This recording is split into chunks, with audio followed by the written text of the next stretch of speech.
flipping back to main.js. So we've got a very simple React component. And you'd think this is about as simple as they can get, but they can get a tiny bit simpler. If your component has state, it must be a class because it must have a constructor where you initialize state.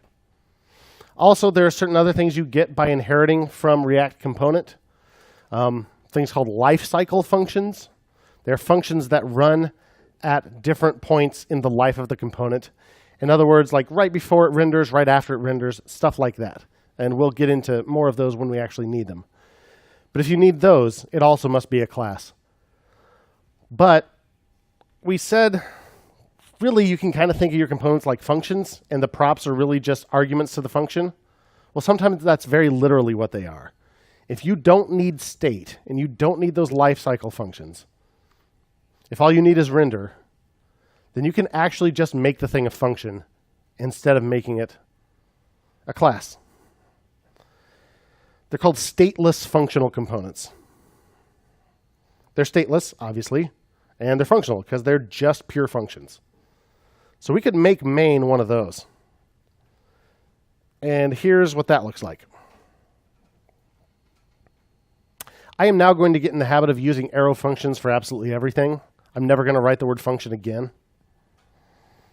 So if I want an arrow function that actually gets saved to the name main, I'll need to say const main equals, and then on the right side of the equal sign, I just put an arrow function.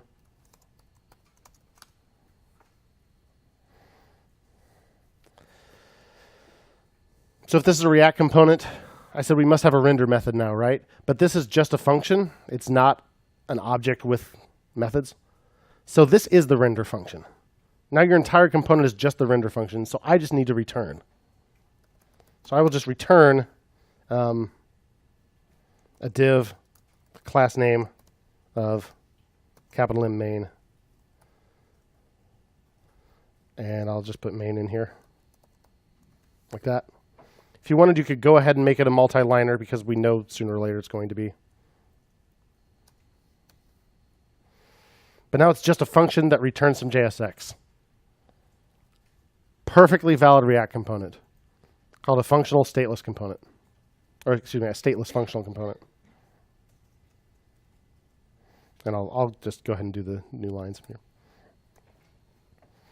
So if you don't need state, and you don't need some other things that we haven't learned about yet,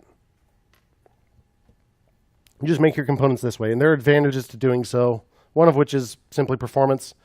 You're not bothering to create a new instance of a class and inheriting from another prototype and all that stuff, which is just a little simpler. It's just a dang function.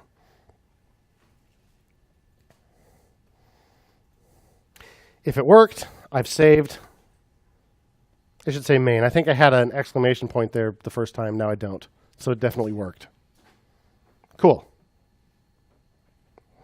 Use a stateless functional component.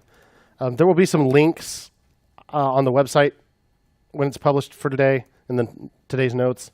Some links to read more about stateless functional components and the advantages. But basically, I'm going to use them whenever I can. I'm only going to make it a class when I know that I have to. The rest of the time, I'm going to go stateless functional. Yeah? So the render function's only used when you're extending. That's right. Yeah, when you're making a class that inherits from React component, you have to explicitly have a render function, a render method. The rest of the time, your component is your render method. So all you have to do is return something. Yep.